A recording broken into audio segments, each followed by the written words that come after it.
দাড়িতে সুন্নাত, টুপিতে সুন্নাত, পোশাকেও সুন্নাত আসি। পাথরের আঘাত খাওয়া সেটা যে সুন্নাত, কেন মনে হয় না তোমার কাছে? কেন মনে হয় না তোমার কাছে? ঠিক না বেঠে? দাড়িতে সুন্নাত, টুপিতে সুন্নাত, পোশাকেও সুন্নাত আসি। পাথরের আঘাত খাওয়া সেটা যে সুন্নাত, কেন মনে হয় না তোমার কাছে? কেন মনে হয় না তোমার কাছে? নবীর প্রেমে তুমি দাওয়াতে তাবলীগ ধারণ করেছো বুকে, সেই তুমি আজ কেন জুলুমের প্রতিবাদে আওয়াজ তোলো না মুখে? ঠিক বললাম না? ঠিক বললাম? নবীর প্রেমে তুমি দাওয়াতে তাবলীগ ধারণ করেছো বুকে, সেই তুমি আজ কেন জুলুমের প্রতিবাদে আওয়াজ তোলো না মুখে? মেসওয়াক করো তুমি রোজ প্রতিদিন, মেসওয়াক করো তুমি রোজ প্রতিদিন, সেখানেও সুন্নাত আছে। পাথরের আঘাত খাওয়া, মাঝে মাঝে জেলে যাওয়া সেটা যে সুন্নাত, কেন মনে হয় না তোমার কাছে? কেন মনে হয় না তোমার কাছে? মিলাদুন নবীতে বড় সোচ্চার তুমি, নাকি দেখানো লোক? সেই তুমি জানলে না আমার রাসূল ছিলেন সফল রাষ্ট্রনায়ক। ঠিক না বে ঠিক?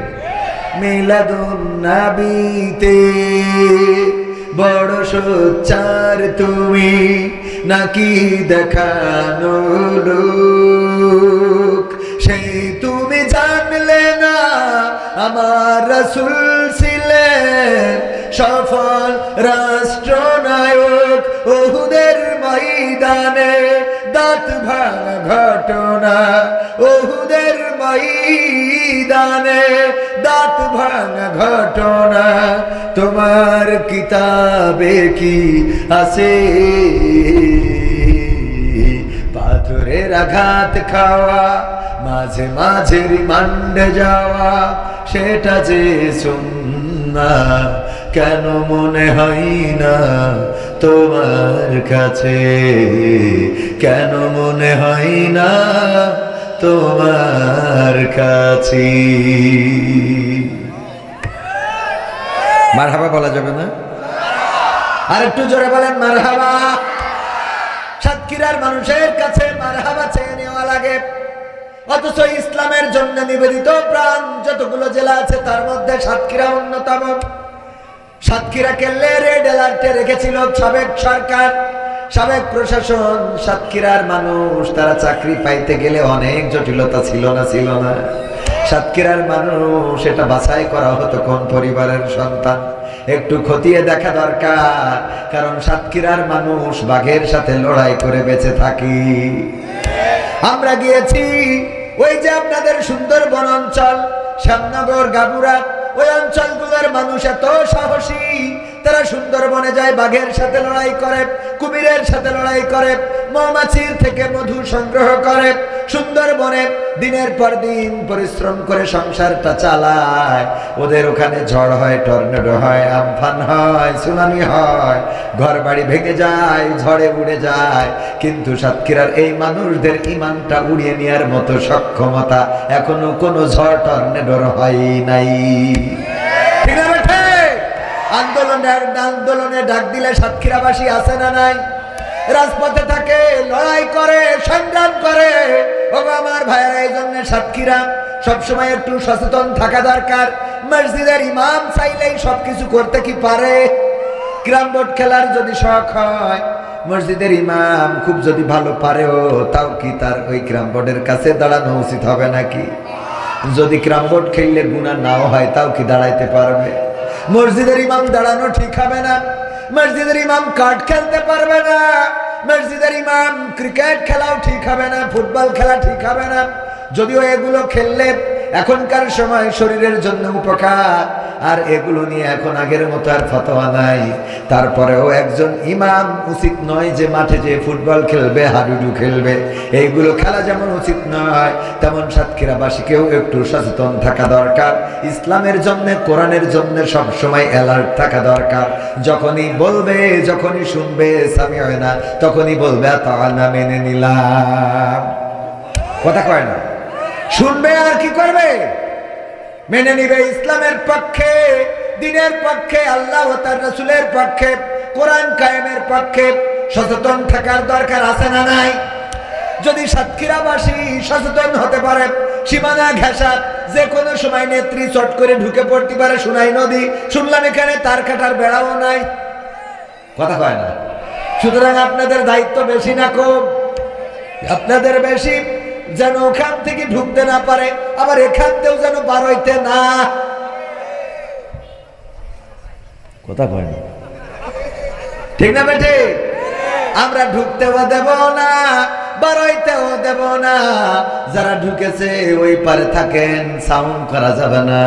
আর এই পারে যারা আছেন তারাও থাকেন, কোনো অসুবিধা নাই, কিন্তু টু শব্দ করা যাবে না। কারণ 16টা বছর 17টা বছর আমাদের কথা বলতে দেন নাই।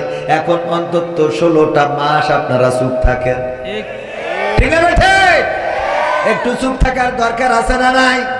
যদি চুপ থাকে তাইলে ঝামেলা নাই, আর যদি কথা বলে ঝামেলা আছে না নাই? আবার পত্রিকায় দেখলাম, আহারে আজকে দেখলাম নিউজ, আমার বিশেষ দলের লোকেরা ওই দলের হয়ে মিছিলে নামে রে। ও আল্লাহ, জাত গেল, জাত গেল, বলো এ কোন আজব কারখানা। জাত গেল, জাত গেল, বলো সত্য কাজে কেউ নয় রাজি। ওরে সত্য কাজে কেউ নয় রাজি, সবই দেখি তা না না না। জাত গেল, জাত গেল, বলো। ঠিক না বেটে? এখন ছাত্র আন্দোলন, বৈষম্য বিরোধী আন্দোলন, জুলাইয়ের বিপ্লবটাকে অনেকেই তথাকথিত বলে থাকে। যারা তথাকথিত বলে 16টা বছর তাদেরকে কোনো রাজপথে দেখা যায় নাই, বলেন ঠিক কিনা? 16টা বছর তারা সাঁতার টেনে দিয়ে চেয়ার নিয়ে বসে থাকতো আর জিকির করতো, সুবহানাল্লাহ সুবহানাল্লাহ। কথা কয় না? এখন আবার কথা বলে, বলে তথাকথিত ছাত্র আন্দোলন যদিও ভুল স্বীকার করে ক্ষমা চেয়েছে, কিন্তু এমন ভুল হবে কেন? কথা কয় না? এমন ভুল হবে কেন? মানে এটা হলো এরকম যে ওই আপনার একজন হোটেলে গেছে, তো হোটেলে যাওয়ার পরে ভিআইপি হোটেলগুলো, হোটেল আবাসিক হোটেল, ওইখানে তো টয়লেট গ্রামের মতো থাকে না। গ্রামে তো মানুষের এমনি বাগানে ঝাড়া অভ্যাস। তো এখন তারপরেও যায় একটু টয়লেটে যায় বদনা নিয়ে কাম সাইতে, কিন্তু যেই হোটেলে যেই দেখে সে পায়খানা ঘর খুঁজে পাচ্ছে না।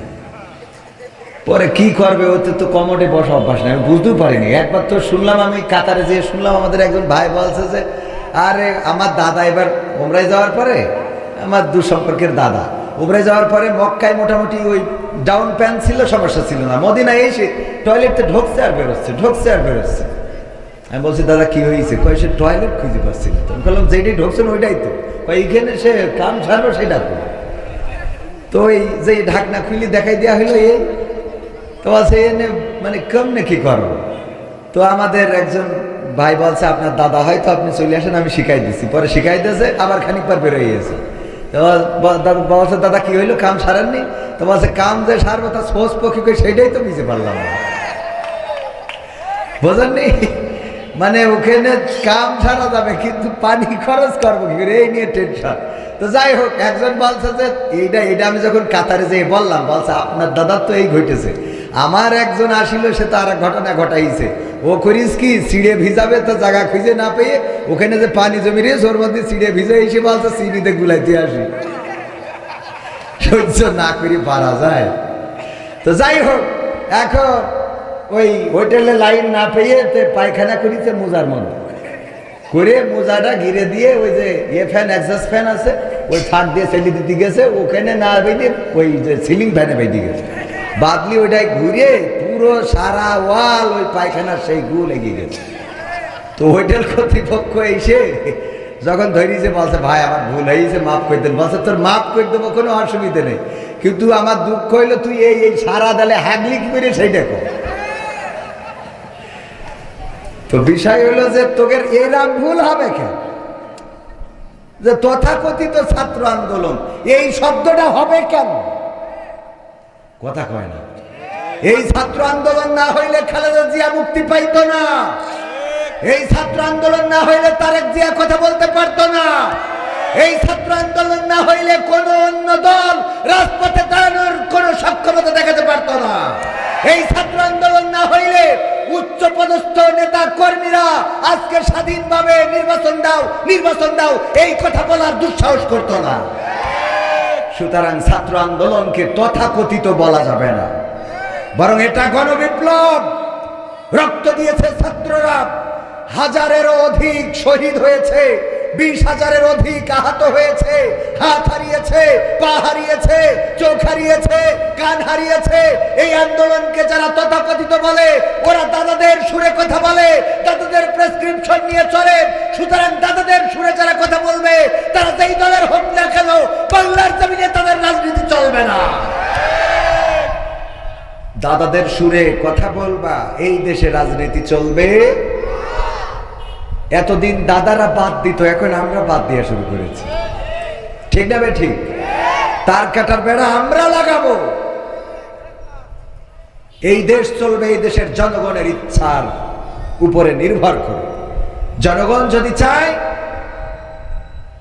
ডক্টর ইউনূসকে ক্ষমতায় রাখবে, জনগণ যদি চায় বিএনপিকে ক্ষমতায় আনবে, জনগণ যদি চায় জামাতকে ক্ষমতায় আনবে, জনগণ যেটা সিদ্ধান্ত নেবে সেই জনগণের দেওয়া রায়ে এই দেশের সরকার প্রতিষ্ঠিত হবে। বলেন ঠিক কিনা? ডক্টর ইউনূস এই দেশের জন্য গর্বের কিনা?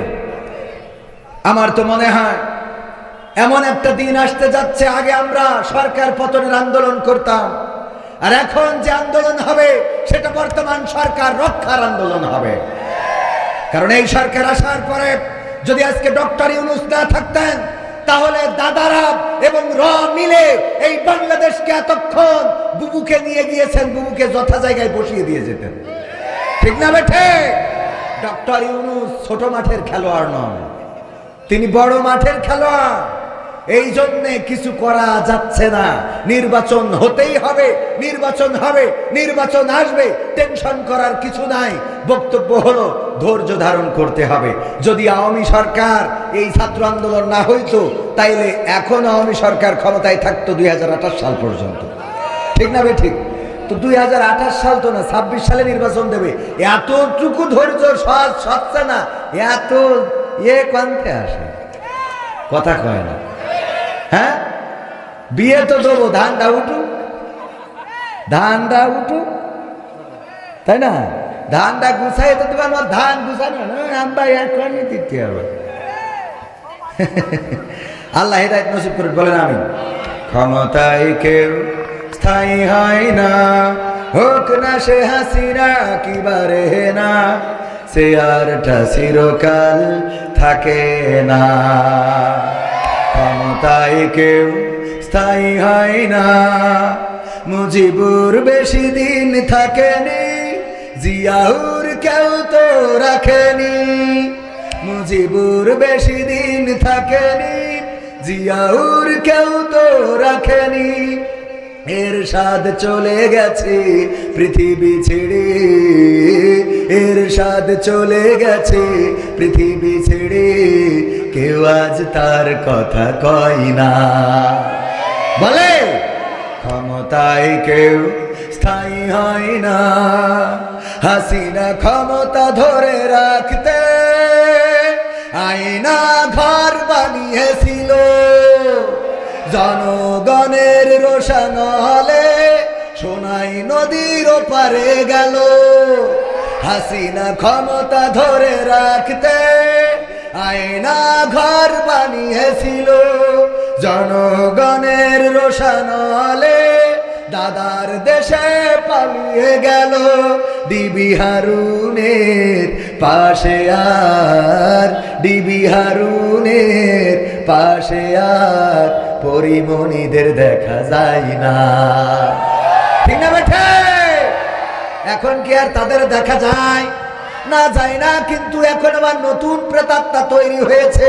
ডক্টর ইউনূসের কাছে নারীবাদীরা গিয়েছে, যে বলেছে যৌনকর্মী যারা তাদেরকে শ্রমিকের অধিকার দিতে হবে। বলেন নাউজুবিল্লাহ। ওরা আবার বলেছে ধর্মীয় অনুশাসন মেনে চলার কারণে, ধর্মের নিয়ম নীতির কারণে আমরা আশঙ্কা করি যে নারীদের অধিকার নষ্ট হবে, নারীদের অধিকার ক্ষুণ্ণ হবে। অথচ ইসলাম এসেছে নারীদের অধিকার দেওয়ার জন্য। বলেন ঠিক কিনা? ডক্টর ইউনূসের কাছে যেই নারীবাদীরা গিয়েছে, পতিতাদের শ্রমিক হিসেবে স্বীকৃতি চেয়েছে, ওরা নারীদের পক্ষের লোক না বিপক্ষের লোক? কোন মা কি চায় তার সন্তান পতিতাবৃত্তি করুক? কোন ভাই কি চায় তার বোন পতিতাবৃত্তি করুক? কোন স্বামী কি চায় তার স্ত্রী পতিতাবৃত্তি করুক? কোন পৃথিবীর যাদের আকল আছে, জ্ঞান আছে, বুদ্ধি আছে, মেধা আছে, কোন একজন মানুষ কি দেখাতে পারবেন যে সে তার সন্তান, তার বোন, তার মা, তার খালা, তার ফুফু পতিতা হোক, পতিতালয়ে থাকুক? এটা কেউ কি চায়? এটা যারা চায় ওরা মানুষ না অমানুষ? মানুষ না কুত্তা? কুত্তা না শুয়োর? এর থেকে খারাপ, এর থেকেও কি? একটা কবুতরেরও জোড়া থাকে, একটা শিয়ালেরও জোড়া থাকে, একটা কুকুরও চায় না সে যাকে ব্যবহার করবে অন্যরা ব্যবহার করুক। কথা কয় না? চায়।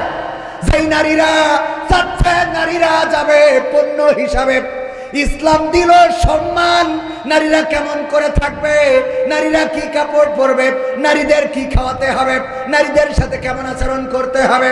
আল্লাহর নবী সাল্লাল্লাহু আলাইহি সাল্লাম এই দুনিয়ায় যখন এলেন, নারীদের কোনো সম্মান ছিল না, ইজ্জত ছিল না। কন্যা সন্তান জন্মগ্রহণ করলে পা ধরে আছাড় দিয়ে মেরে ফেলা হতো, কন্যা সন্তান জন্মগ্রহণ করলে গলা টিপে ধরতো, কন্যা সন্তান জন্মগ্রহণ করলে জীবন্ত কবর দিত। সেই সময় বিশ্ব নবী সাল্লাল্লাহু আলাইহি সাল্লাম আসলেন আর নারীদের সম্মান দিলেন, এতটাই সম্মান দিলেন। আল্লাহর নবী বললেন, ওগো পুরুষেরা শুনে নাও, তোমাদের মায়ের পায়ের নিচে তোমাদের জান্নাত। মায়ের পায়ের নিচে কি? শুধু এটাই শেষ করেন নাই, বিশ্ব নবী সাল্লাল্লাহু আলাইহি সাল্লাম বললেন, ওগো পৃথিবীবাসী শুনে নাও, যদি কারো দুইটা কন্যা সন্তান আল্লাহ দান করেন, আর সেই দুইটা কন্যা সন্তান যদি নেক ভাবে গড়ে তোলে, নেক ভাবে গড়ে তুলে সৎ পাত্রস্থ করে, ভালো জায়গায় উত্তম জায়গায় বিবাহের ব্যবস্থা করে, ওই দুই কন্যা সন্তানের পিতা আর আমি নবী সাল্লাল্লাহু আলাইহি সাল্লাম আঙুল দুইটা একসাথে করে দেখিয়েছেন, এইভাবে একত্রে জান্নাতে বসবাস করব। সুবহানাল্লাহ বলা যাবে না? ইসলাম এতটাই সম্মান দিলেন নারীদেরকে। দাহিয়াতুল কালবির ঘটনা আপনারা জানেন। দাহিয়াতুল কালবি রাদিয়াল্লাহু তাআলা আনহু এসে কান্না করছেন। আল্লাহ রাসূল সাল্লাল্লাহু আলাইহি সাল্লাম বললেন, দাহিয়াতুল কালবি কাঁদো কেন? বলল, গো বিশ্বনবী, কেন কান্না করব না? আমার জীবনের গুনাহগুলো কি মাফ হয়ে গেছে নাকি? আল্লাহর নবী বললেন, যখন তুমি কালেমা পড়েছো তখন তোমার জীবনের সমস্ত গুনাহ খাতা সমূহ মাফ করে দিয়েছেন কে? মাফ করে দিয়েছেন কে? সবাই বলেন কে? আল্লাহ রাব্বুল আলামিন জীবনের গুনাহগুলো মাফ করে দিয়েছেন। দাহিয়াতুল কালবি বললেন, ওগো বিশ্ব নবী, আমার ভয় হয় আমার জীবনে এমন একটা গুনাহ আছে যেটা হয়তো আল্লাহ ক্ষমা করেন নাই। বিশ্বনবী বললেন, কি এমন গুনাহ করেছো জীবনে? দাহিয়াতুল কালবি বললেন, ওগো বিশ্বনবী, আমার স্ত্রী যখন গর্ভবতী, আমি তখন বাইরে গিয়েছিলাম ব্যবসার জন্য, কাজের জন্য, কর্মের জন্য, রুজির জন্য। আমি বাইরে গেলাম। আমি বাইরে যাওয়ার পরে যখন আমার স্ত্রী আমার বাইরে খবর পাঠালো আমার কন্যা সন্তান, আমার সন্তান প্রসব করেছে, কিন্তু সে মৃত, সে জীবিত না। আমি 3 বছর 4 বছর 5 বছর পরে যখন বাড়িতে আসলাম, আসার পরে দেখলাম একটা ফুটফুটে কন্যা সন্তান ঘুরে বেড়ায়। আমি বললাম, এই সন্তানটা কার? আমার স্ত্রী বলল, দাহিয়াতুল কালবি, এটা তোমার সন্তান। কি করে আমার সন্তান হয়? আমার সন্তান তো গর্ভে থাকাকালীন তুমি বলেছিলে মৃত সন্তান প্রসব করেছ। স্ত্রী বলল, ওগো স্বামী, আমি জানি তুমি কন্যা সন্তান হলে আমাকে মেরে ফেলার নির্দেশ দিবা। এত সুন্দর একটা বাচ্চারে কেমনে মারবো? দেখো কত সুন্দরী আমি নাম রেখেছি, জামিলা সুন্দরী। এই সুন্দরীরে তুমি এখন মারতে পারবা না। আমার ধারণা হলো ক্যামেরা লাগানো যাবে না। আমার অজনীতি হলে আমার অজের আগে শুরুতে আসতে হবে।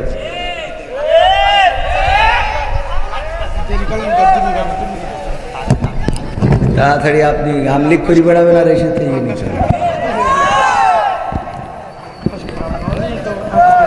লজের মধ্যে এমনি লাইনে উঠে গেলে আবার বে লাইন হয়ে যায় না। ছোট মানুষ এমনি একটু থাকো, অত মারতে হবে না, আবার আরো মানুষ করবে পরে। নেন, অসুবিধা নেই। ভাইদের কি করবো, মায়াও লাগে, রাগও হয়। আমার ইউটিউবার ভাইরা অনেকেই আছেন এখানে, যারা যে বক্তার আলোচনা নেবেন মাথায় রাখবেন উনি উঠার আগে আসবেন। এটা হলে আমি তো আর অত ভাইরাল কেউ না, আমারটা না নিলেও আপনাদের অসুবিধা না, ঠিক না? কিন্তু যার নেবেন তার যদি আমারটাই নিতে চান তাহলে আমার উঠার আগে আসতে এটুকু একটু করবেন, আল্লাহ তৌফিক দিন বলেন আমি। কিন্তু আবার 2-1 3-4 জায়গায় ভাড়া খাটে, মানে এক জায়গার থেকে মেরিয়া বাড়ি কেন আসে, এখান থেকে মেরিয়া ভাড়া রাখছে। হ্যাঁ ভাই, কালকে গেছিলেন না ভাই? কালকে সাতক্ষীরা সদরে মেরিয়া বাদ দিয়ে ভাটাই গেছে। আলহামদুলিল্লাহ বলেন আলহামদুলিল্লাহ। দাহিয়াতুল কালবি বললেন, ওগো স্ত্রী, তুমি আমার কন্যা সন্তানকে কেন বাঁচিয়ে রেখেছ? বলল, দেখো কত সুন্দরী, আমি নাম রেখেছি জামিলা। এত সুন্দরী কন্যাকে কেমন করে হত্যা করব? এখন তো বড় হয়ে গিয়েছে, আমার বিশ্বাস তুমি তারে হত্যা করতে পারবা না। আল্লাহর নবীকে দাহিয়াতুল কালবি বললেন, ওগো বিশ্ব নবী, আমি যখন রাত্রে ঘুমালাম, রাত্রে যখন বেডে শুইলাম, আমার ওই কন্যা সন্তানটা একবার আম্মু বলে ওর মায়ের গলা জড়িয়ে ধরে, একবার আব্বু আব্বু বলে আমার গলা জড়িয়ে ধরে। আমি রাত্রে চিন্তা করলাম, এই কন্যা সন্তানকে যদি বাঁচিয়ে রাখি, মানুষের আমারে বলবে ও কন্যা সন্তানের বাবা। আমি যখন রাস্তায় চলবো বলবে কন্যা সন্তানের পিতা যায়। আমার মেয়ে অন্যের বাড়িতে থালা বাসন মাজবে, আমার মেয়ে অন্যের পণ্য হয়ে যাবে, পণ্য সামগ্রী হয়ে যাবে। এই সমাজে তো মেয়ে সন্তানের কোনো দাম নাই, আমার সন্তানের কোনো দাম থাকবে না, মান থাকবে না। সুতরাং এই সন্তানকে বাঁচানো যাবে না, বাঁচিয়ে রাখা যাবে না। সিদ্ধান্ত নিলাম কালকেই হত্যা করব। সকালবেলা স্ত্রীকে বললাম, ওগো স্ত্রী, গুছিয়ে দাও, আমি কন্যা সন্তানকে নিয়ে আত্মীয়ের বাড়িতে বেড়াতে যাব।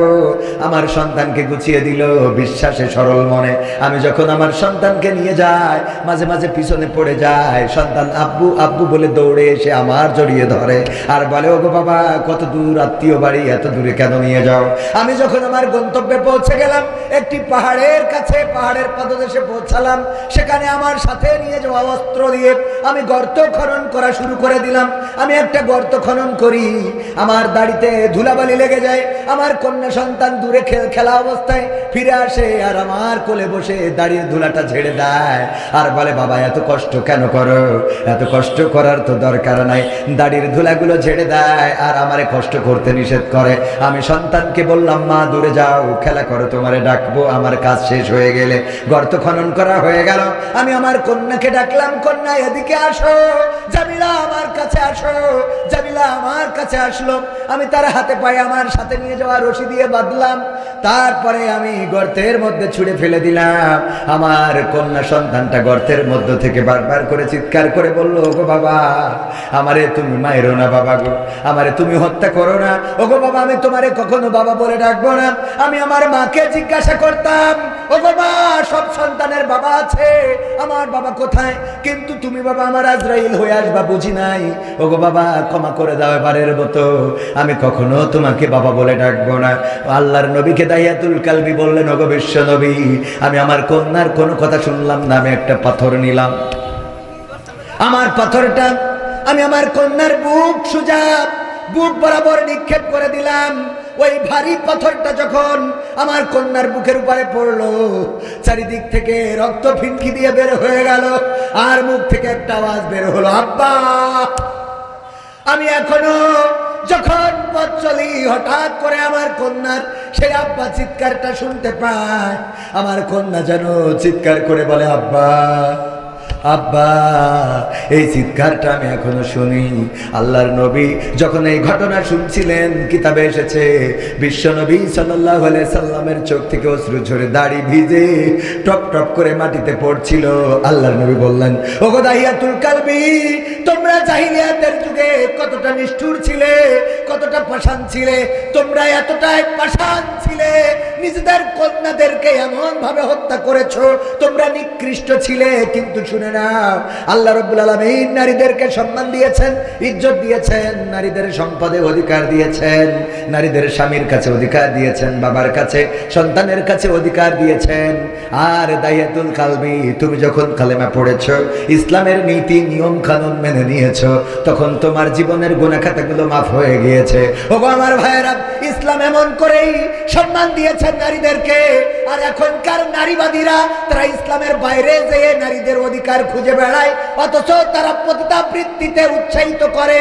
পতিতাবৃত্তিকে তারা শ্রমিকের অধিকার খুঁজতে চায়। পতিতাবৃত্তি কোনো মানুষ পছন্দ করতে পারে না। যারা পছন্দ করে ওরা মানুষ না, ওরা কুত্তা, ওরা শূকর, ওরা শিয়াল, ওরা ভেড়া, ওরা ঘোড়া, বরং তার চেয়ে বালহুম আদাল, তার চেয়ে নিকৃষ্ট। ঠিক না বেঠে? এর চেয়ে নিকৃষ্ট না হইলে পতিতাবৃত্তি, আমি এটা কমন সেন্স লাগে। নিজের মা যদি এই কাজ করে, মানবে কেউ? ডক্টর ইউনূসের কাছে যারা গেছে, এইগুলোরে ডক্টর ইউনূস সাহেব আবার নিয়ে ছবি তুলে ফেসবুকে দিয়েছে। এতে ছবি তুলে না, বরং সবগুলোকে আত্মটানায় দেওয়ার দরকার ছিল। বলেন ঠিক কিনা? কারণ নারীদের অধিকার নিয়ে তারা খেলা করতেছে, তামাশা। আমরা নারীদের সম্মান দিলাম যে তারা সম্মান নিয়ে থাকবে, স্বামীর ঘরে থাকবে, ইজ্জতের সাথে বসবাস করবে, সম্পদে অধিকার, সন্তানে অধিকার। আর পতিতাবৃত্তি করলে কি হবে? মানে থাকিরা যাবেন, এটা ভালো চলে, মানে খারাপরা যাবে। মদখোর, গাঁজাখোর, ফেন্সিখোর, ডাইলখোর, মুখ দিয়ে সুসর গন্ধ বেরোয়, ওরা যে ইতে টাকা দিয়ে হ্যাঁ। এটা চাই কি? এরা যারা চায়, এরা মানুষ। আমার তো মানুষ, আমি তো এদের পশু বলতেও ঘৃণা হচ্ছে। বরং এর বাইরে কিছু আছে কিনা? আছে এলিয়েন, হাইওয়ান। হ্যাঁ, কষা আর এক শয়তান। এরা পরে আর মনে হয় অস্কার খাই দেবে না। এমপিরা সব কোথায় গেল?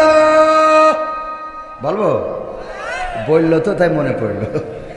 এমপিরা সব কোথায় গেল? মন্ত্রীরা সব কোথায় গেল? কোথায় কাদের কাকা? তাদের সারা দেশটা এখন লাগে ফাঁকা ফাঁকা। পালাবো না, প্রয়োজন হলে ফখরুলের বাসায় গিয়ে উঠব। ঠাকুরগাঁওয়ে বাসা আছে না? মনে আছে? পালাবে না, পালাবে না, যাই না তবু দেখা। পালাবে না, পালাবে না, যাই না তবু দেখা। তাদের সারা দেশটা এখন লাগে ফাঁকা ফাঁকা, ওদের সারা দেশটা এখন লাগে ফাঁকা ফাঁকা। আইন মন্ত্রী আটকে গেল আইনেরই ফাঁকে, দাড়ি সারা দরবেশের ভণ্ড ভণ্ড লাগে। ঠিক না বেঠে? আইন মন্ত্রী আটকে গেল আইনের ফাঁকে, দাড়ি সারা দরবেশের ভণ্ড ভণ্ড লাগে। শুনছি কত নেতা নেত্রী খাইতেছে ভাই ডান্ডা, বিচারপতি কালামানিকের ফাটিয়েছে আন্ডা। পলকেরও ঝলক গেল, পলকেরও ঝলক গেল থামিয়ে নেটের চাকা। তাদের সারা দেশটা এখন লাগে ফাঁকা ফাঁকা, ওদের সারা দেশটা এখন লাগে ফাঁকা ফাঁকা। কই গেল সেই সংসদেতে মমতাজের গান? সংসদে মমতাজের গান এখন আছে? মনির খানের অঞ্জনা চলে যাওয়ার পরে ও যে কটা ক্যাসেট করেছে, একটা ক্যাসেটও বাদ দিয়েছে অঞ্জনার নাম ধরি গান গাতে। সব কটা গেয়েছে না?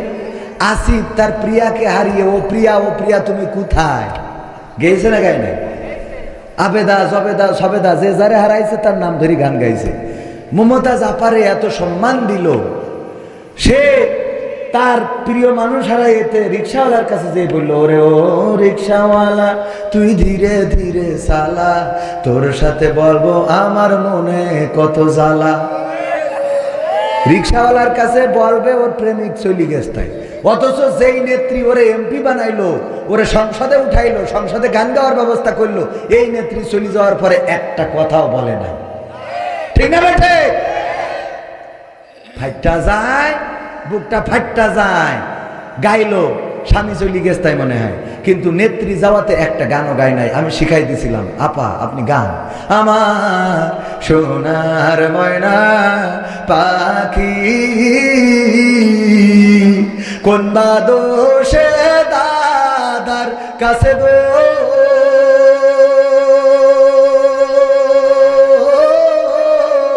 আমরা দেশে কেমনে থাকি রে আমার কলজের ময়না পাখি।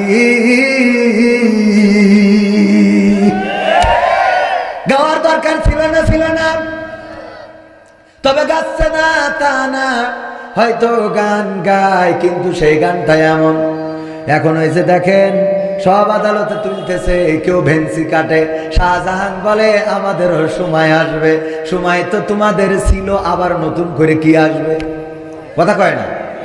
সময় তো তোমাদের ছিল, তোমরা সময়টাকে নিয়ে এতটাই অহংকার, এতটাই অধ্যত্ত দেখিয়েছ, মানুষকে মানুষ মনে করো নাই। ইসলামী আন্দোলনের নেতা কর্মীদেরকে মামলা দিয়েই ক্ষান্ত হও নাই, তাদেরকে ধরেছো, রিমান্ডে নিয়েছো, নির্যাতন করেছো, জেলে ভরেছো, এমনকি বাংলাদেশে ইসলামী আন্দোলনের নেতৃত্ব শূন্য করার জন্য এক এক করে সব নেতা কর্মীদেরকে ফাঁসির কাস্টে ঝুলিয়েছো। ঠিক না বেঠে? ফাঁসির কাস্টে ঝুলিয়েছে আল্লামা দেলওয়ার হুসাইন সাইদি, যার জন্য এই সাতক্ষীরা কোলারওয়ার মাটির সহদার দুই ভাই শহীদ হয়েছে একই সাথে, আর অসংখ্য মানুষ শহীদ হয়েছে। ওগো আমার ভাইয়েরা, এই কোরআনের পাখি আল্লামা দেলওয়ার হুসাইন সাইদিকে তারা কারাগারে রেখেই ক্ষান্ত হয় নাই, বরং এই মানুষটাকে ইনজেকশন পুশ করে এই পৃথিবী থেকে বিদায় করে দিয়েছে। বলেন ঠিক কিনা? অধ্যত্ত এতটাই ছিল, আল্লামা সাইদি ইন্তেকালের পরে তার জানাজাটাও পড়তে দেয় নাই ঢাকা শহরে।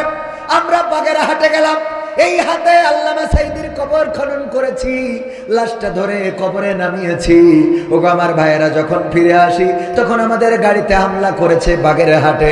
যারা হামলা করেছিলে, খুলনায় যারা কবর দিতে দাও নাই, আল্লামা সাইদির ওসিয়ত ছিল যে তার কবরটা যেন সিদ্দিকিয়া আলিয়া মাদ্রাসায় হয়, কিন্তু সেখানে কবর দিতে দেয় নাই। ওইখানে দাঁড়ায় স্লোগান দিল, বাংলার ইহুদি দেলওয়ার হুসাইন সাইদি। বলেন নাউজুবিল্লাহ।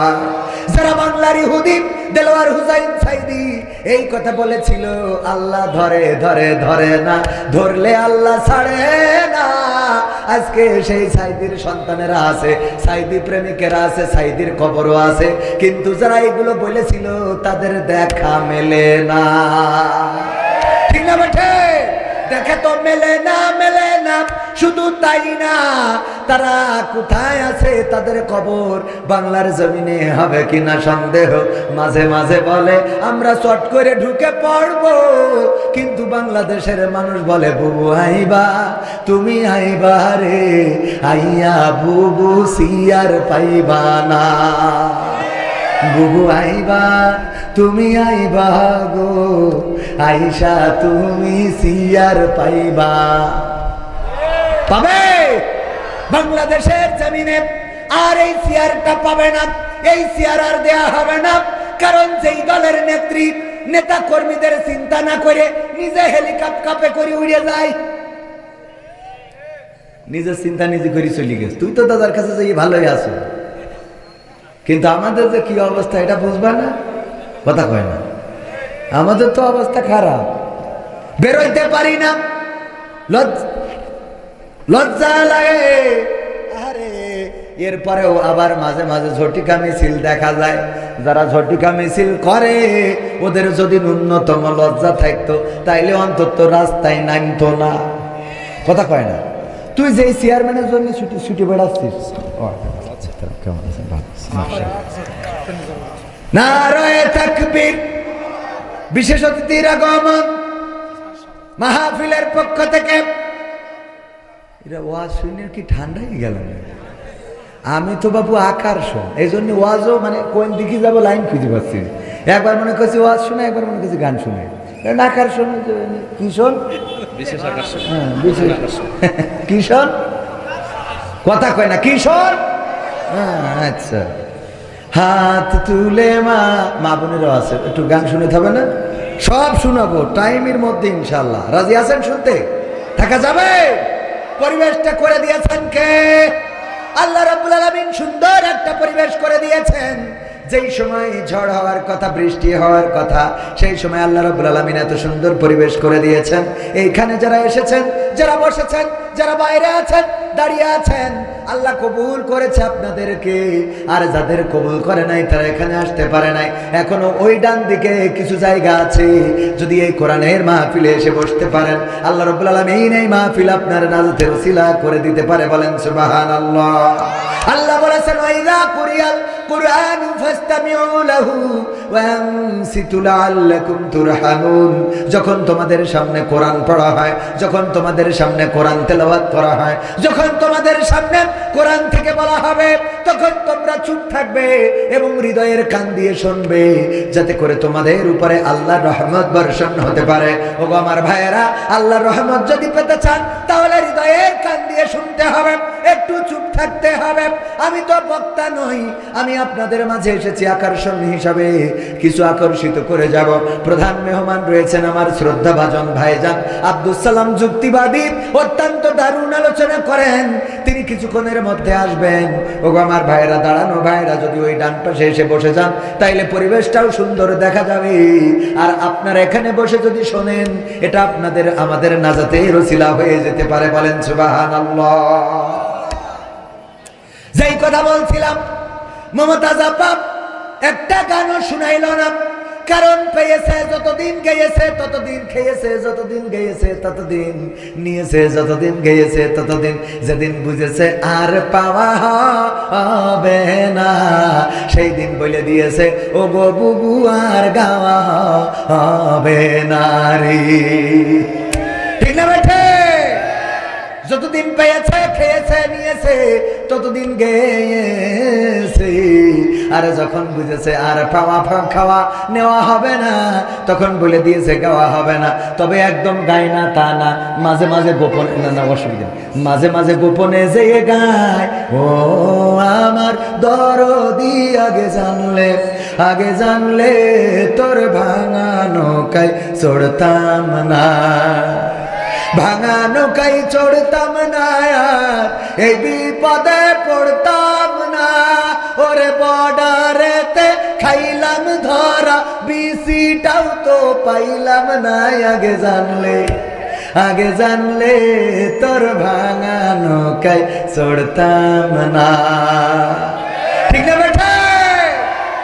আমার ভাইরা মাথায় রাখবেন, ইসলামী আন্দোলন, কোরআনের পথ, আল্লাহর পথ, রাসূলের পথ, এটা এমন যে পৃথিবীর পরে যদি বেঁচে থাকেন পাবেন সম্মান, আর যদি মারাও যান তাও সম্মানের জীবন নিয়ে মারা যাবেন। আমাদের যারা নেতৃবৃন্দ ছিল তারা এমন ছিল, ফাঁসির রশি দেখে কখনো কাঁপে নাই, ফাঁসির রশি তাদেরকে টলাতে পারে নাই, বরং তারা ফাঁসির আগে জিজ্ঞাসা করেছে সন্তানের কাছে, ও আমার কলিজার টুকরা সন্তান, বলো দেখি ফাঁসির কাষ্ঠে কেমন করে ঝুলবো? ফাঁসির কাষ্ঠে কি লুঙ্গি পরে যাব নাকি পায়জামা পরে যাব? আমার কবর দিতে যাবে পাবনাইকে, সাথিয়ায় অনেক দূরের পথ, রাস্তাটাও তত বেশি ভালো না, সুতরাং তোমাদের মাকে সাথে নিবা না, অসুস্থ হয়ে যেতে পারে, তোমরা যেও আমার কবরটা দিয়ে এসো। এমন কথা মৃত্যুর আগের দিন তারাই বলতে পারে যারা নিজেদের একেবারে আল্লাহর কাছে সমর্পণ করে দিয়েছে, যারা বলেছে ইন্না সলাতি ওয়া নুসুকি ওয়া মাহইয়ায়া ওয়া মামাতি লিল্লাহি রাব্বিল আলামিন, নিশ্চয় আমার সালাত, আমার কুরবানি, আমার জীবন, আমার মরণ সবকিছু বিশ্ব প্রতিপালক আল্লাহর জন্য। এই কথা যারা বলে দিতে পারে তাদের আর কোনো ভয় থাকে না, তাদের আর কোনো টেনশন থাকে না, দুশ্চিন্তা থাকে না, তাদের আর কোনো অন্য কোনো ভয় ভীতি কাজ করে না। তারা চিন্তা করে মরলেও ভালো, বাঁচলেও ভালো, দুনিয়ায়ও ভালো, আখেরাতেও ভালো, উপরেও ভালো, ভালো, নিচেও ভালো, আমাদের খারাপ জায়গা বলে কোনো জায়গা নাই। কথা কয় না, ঠিক না বেঠে? আমার ভাইজান উনি গরু পালন করে, গরু একটা ছেড়ে দিয়ে এসেছে মাঠে খাওয়ার জন্যে। গরু যেন ঘাস খেয়ে বেঁচে থাকতে পারে বা ভালো করে নিজের পেটটা তওনা করে নিতে পারে, নিজের পেটটা ভরাতে পারে। গরু যেখানে খাচ্ছে, হঠাৎ করে পাশে থাকা একটা জঙ্গল থেকে বাঘ বের হয়ে গরুরে দৌড়ানি দিয়েছে, ধরার জন্য পিছু নিয়েছে গরুরে যখন বাঘ ধরবে, গরু এটা দেখে চুপচাপ বসে থাকে না, গরু বলে আয় দেখবো খেলা হবে, বলে খেলা হবে, বলে কথা না, বলে না, বরং গরু দেয় দৌড়। গরু দিয়েছে তো বাঘও দৌড়ায়, গরু দৌড়ায়, বাঘও দৌড়ায়। গরু বুঝতে পেরেছে বাঘের সাথে দৌড়ায় এত পারা যাবে না, কারণ বাঘের দৌড়ের গতি কম না বেশি, গরুর দৌড়ের গতি কম। এই জন্য গরু চিন্তা করলো পাশে থাকা একটা নরম কাদাওয়ালা ক্ষেত আছে, বুদ্ধি করে ওই ক্ষেতের মধ্যে দিয়েছে লাফ, 4 হাত পা একসাথে ডেবে গেছে। বাঘ ধরার জন্য বাঘও যখন লাফ দিয়েছে, গরুর থেকে বাঘের দৌড়ের গতি বেশি থাকার কারণে গরুরে রেখে 3 হাত সামনে যেয়ে পড়েছে। কয় হাত সামনে? বাঘেরও 4 হাত পা ডেবে গেছে কাদার মধ্যে। এমন কাদা অনেক জায়গায় আছে চূড়াবালির মতো, যতই বের হইতে চান ততই আটকে যায়, এমন আছে না নাই? গরু কোনো চিন্তা ছাড়াই বসে বসে পান চাবায়, আর বাঘ চিন্তা করে কি করে বের হব, কি করে বের হব। টানাটানি কোনোভাবেই বের হইতে পারে না কাদায়। আর গরুর দিকে তাকায় আর দেখে ওর টেনশনই নাই, খালি বসে বসে জাবর কাটাছে। গরু, বাঘ বলতেছে গরু তুই তো আসলে গরু। ভাই কি হয় ভাই, গরু তো মানে ও তো অশিক্ষিত, স্কুলে যায়নি। বা ভাই কি হয় ভাই তোর এরকম আছে কেন? আরে গরু কি হয়েছে মানে কাজটা কি করলি? কয় কি করলাম? এখনো কয় কি করলাম? আরে গরু, আমি যদি তোরে ধরতাম, আমি খাইতাম, আমি বাঁচতাম, তুই মারা যাতিস, অন্তত একজন তো বেঁচে থাকতাম। আবার তুই যদি দৌড়াইয়ে পালাই যাতি পারতিস, তাইলে তুইও বেঁচে যাতিস, আমিও বেঁচে যেতাম। কিন্তু এমন একটা আকাম করেছো কাদার মধ্যে লাফ দিয়ে, এখন এই 4 হাত পা কোনোভাবে বের করতে পারি না, ছাড়াইতে পারি না। এখন তুমিও মরবা, আমিও মরব। কয় তাও অসুবিধা কি ভাই? এই জন্যই তোরে লোক বলত বলে। এই গরু অসুবিধার কথা বাদ দে, আমার কথা হলো যেই সময় আমরা আর বেরোইতে পারবো না, আমি টেনশন করতেছি কি করে বের হওয়া যায়। আর সেই সময় তুই জাবর কাটাচ্ছিস কোন আন্দাজে? ডাকো তোর জাবর কাটাইনো আসে কেমনে? গরু বলতেছে ও গো বাঘ ভাই, তোমারে আমি একটু ওয়াজ শোনাবো, কান খুলে শোনো। কি ওয়াজ? ইন্না সালাতি ওয়া নুসুকি ওয়া মাহইয়ায়া ওয়া মামাতি লিল্লাহি রাব্বিল আলামিন। আল্লাহু আকবার। গরু বলছে গো ভাই, তুমি বনে থাকো, তোমার কোনো মালিক নাই, তোমার কোনো অভিভাবক নাই, তোমার কোনো গার্জিয়ান নাই, তোমার কোনো গার্ডিয়ান নাই। কিন্তু আমি গ্রামে থাকি, শহরে থাকি, আমার একজন অভিভাবক আছে, এই যে হুজুর মাওলানা সাহেব, উনি আমার অভিভাবক। উনি ওয়াজের স্টেজে বসে আছে, যখন মাহফিল শেষ হয়ে যাবে বাড়িতে এসে গোয়াল ঘরে লাইট মারবে, মারার পরে যখন দেখবে আমি নাই, তখন আমার খোঁজার জন্য মাঠে চলে আসবে।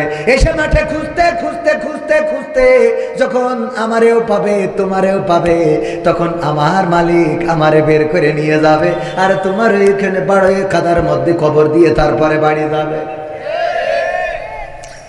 বলে এরম করবে কেন? কই সেইটাই তো শুনালাম, ইন্না সালাতি ওয়া নুসুকি ওয়া মাহইয়ায়া ওয়া মামাতি লিল্লাহি রাব্বিল আলামিন। কারণ হলো আমি আমার মালিকের কাছে বলে দিছি, আমার নাঙল টানা, আমার জল টানা, আমার গাড়ি টানা, আমার বাসুই দিয়া, আমার ধান তুলা, আমার দুধ দিয়া, আমার বাছুর দিয়া সব তোমার জন্য।